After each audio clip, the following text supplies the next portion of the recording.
In early 2025, after months of field reports, satellite imagery, intercepted chatter, and restricted briefings exchanged among U.S. allies, a chilling conclusion hardened into consensus.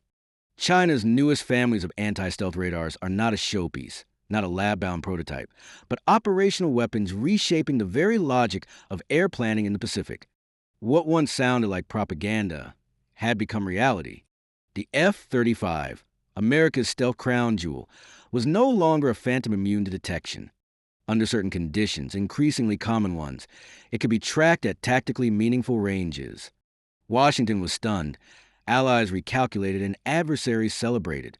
The turning point, ironically, had been planted months earlier in Hefei. At the 2024 World Radar Expo in Hefei, Chinese engineers showcased radar arrays that fuse long-wavelength emitters, widely distributed receivers, and AI-driven signal processors. Western observers left skeptical, dismissing it as theater. But by late 2024 and into early 2025, evidence mounted. Satellite shots revealed new radar farms near key coastal bases. Electronic intelligence hinted at anomalous detection drills. Chinese military journals, often coded but precise, boasted about cross-band integration and real-time fusion algorithms. Reports converged on a single disruptive reality. The F-35, designed around the idea of near invisibility, could be spotted. Not always, not everywhere, but enough to change the rules of the game. The F-35's aura was built on its radar cross-section management, shaping, faceting, coatings, and spectrum tricks. Its design minimized reflections in the deadly X-band, where fire control radars live. For decades, that equation was sacrosanct. Low observable versus X-band equals survival. But China's counter was never about finding a single magic band. It was about layers. Picture the architecture. Massive UHF and VHF sensors sweeping broad swaths of sky, detecting something where there should be nothing. L-band radars sharpen that blur. Passive receivers, listening to civilian broadcasts bouncing off aircraft or sniffing emissions from onboard systems, raise the probability. AI-driven processors stitch it all together, eliminating clutter, elevating confidence. Then, at the right moment, a narrow-beam fire control radar flickers alive. Not to search, but to confirm. Within seconds, missiles are cued. This is a new duel. Not stealth versus a single radar, but stealth versus the network. A web of distributed sensors, cross-band fusion, and machine learning that grows sharper by the month. For years, Western doctrine assumed stealth jets could crack open defenses, neutralize key radars, and clear paths for less survivable formations. Hefei's message, validated by deployments, shattered that assumption. Stealth penetration is still possible, but no longer casual. It now demands synchronized deception. Escort jammers projecting protective domes, expendable MELD decoys overwhelming radar operators, drones darting ahead to soak up tracking beams, and cyber warfare scrambling sensor coordination. The calculus has shifted from undetected entry to delayed detection, blurred tracks, too late to matter. For regional operators like Japan, South Korea, and Australia, nations that invested billions in the F-35, the realization is sobering but clarifying.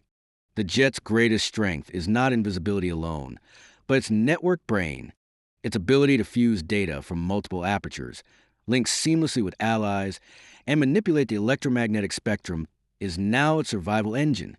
Pilots are retraining. They practice a mission discipline so tight that every radio call, every radar pulse, is timed like choreography.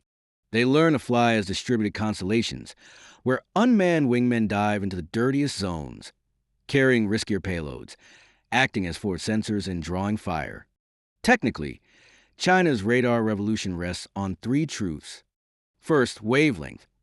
Very long waves cannot sculpt an aircraft's shape, but they notice its presence, like a wave bumping over a hidden reef. Second, geometry. Dispersed transmitters and receivers frustrate stealth shaping, reconstructing tracks from small differences in arrival time and frequency shift. Third, inference.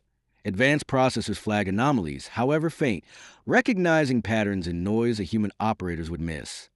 Put together, the F-35 remains hard to kill, but it is no longer invisible. It must be fought for as part of a campaign, not assumed as a guarantee. Strategically, the psychological effect is profound. A radar that sees stealth emboldens commanders, stiffens coastal defenses, and encourages riskier patrols. It underwrites bolder anti-access tactics, layering surface-to-air ambushes, fighter sweeps, and missile salvos. Carrier strike groups, once the ultimate instruments of power projection, face grim arithmetic. If stealth strikes risk mapping, carriers must operate farther out, burning fuel, straining tanker fleets, and stretching weapon ranges. Every kilometer of approach grows costlier. Every sortie carries more risk. But stealth is not dead. Detection is not a firing solution, and a firing solution is not a guaranteed kill. A fast, maneuvering, jamming target is still hard to strike. Survivability now comes from stacking advantages. Stealth plus deception, speed plus standoff, data fusion plus emissions control. The age of the silver bullet is over.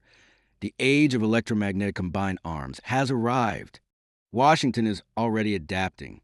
Procurement money shifts into unmanned, collaborative combat aircraft, loyal wingmen designed to jam, scout, or even take the first hit. Software cycles are accelerated, pushing updated jamming waveforms and radar libraries in weeks, not quarters. Mission planning tools now explicitly simulate China's layered radar nets, teaching crews where the windows are terrain masking side lobes, duty cycle gaps that can be exploited. Long-range strike packages increasingly pair with loitering munitions, waiting like predators until radars blink, then pouncing. Meanwhile, Beijing refines its side. The Hefei systems were not a single reveal, but a pipeline. Mobile low-frequency arrays mounted on trucks, able to disperse and reconstitute in days. Passive receivers riding on commercial infrastructure, cell towers, TV antennas, creating hidden ears. AI accelerators running fusion at the tactical edge, making the network resilient even if nodes are jammed or destroyed. The doctrine is attrition-tolerant sensing. Lose a piece, the picture blurs or does not collapse. Replace quickly and clarity returns. Against this mesh, Western counters lean heavily on deception, flooding the picture with false tracks, forcing Chinese operators to waste missiles, time, and attention. The psychological war is equally important. For 3 decades, stealth's mystique was as valuable as its physics. If adversaries believed U.S. aircraft could appear and disappear at will, they hesitated. If they now believe stealth can be tracked, they probe, they posture, they escalate. That is why Allied messaging has shifted from "you cannot see us" to "seeing us won't save you." Exercises dramatize this point with live-fire drills showing missiles cued by off-board sensors. Distributed operations proving that missions succeed even after losing nodes. The implications ripple outward. Japan considers expanding its drone fleets to act as sacrificial scouts. Australia explores deeper integration of cyber electromagnetic effects. NATO pilots drill emission control like an art form, practicing when to whisper, when to go dark, when to let the drone talk for you. The F-35 becomes less a cloak and more a conductor, managing rhythm, orchestrating deception, shaping the electromagnetic battlefield. Yet the disruptive reality endures. China's radar leap compresses U.S. decision time, narrows approach corridors, and raises attrition risks. It accelerates an arms race in algorithms, where the contest is not simply between stealth coatings and radar beams, but between competing loops, who can sense, decide, and act faster under pressure. Hefei marks a break in narrative. For years, the story was that China was catching up. Now the story is that China is setting terms, dictating the electromagnetic contest, forcing the West to adapt. The immediate effect: carriers push harder, tankers stretch thinner, standoff stocks drain faster, unmanned attritables deployed en masse. The long-term effect: doctrines rewritten to abandon assumptions of sanctuary, embracing dispersal, deception, and resilience. The core truth is uncomfortable but unavoidable. Invisibility is no longer assured. Stealth still matters, sometimes decisively, but only as part of a larger survival stack. China's radars and the resilient networks that support them turn a page on 30 years of habit. What the U.S. built at astronomical cost, China is now challenging through speed, systems engineering, and ruthless focus. The task for Washington and its allies is crystal clear: fight the radar net, not the radar dish. Outthink the web. Build a force that survives being seen and win, even in the spotlight.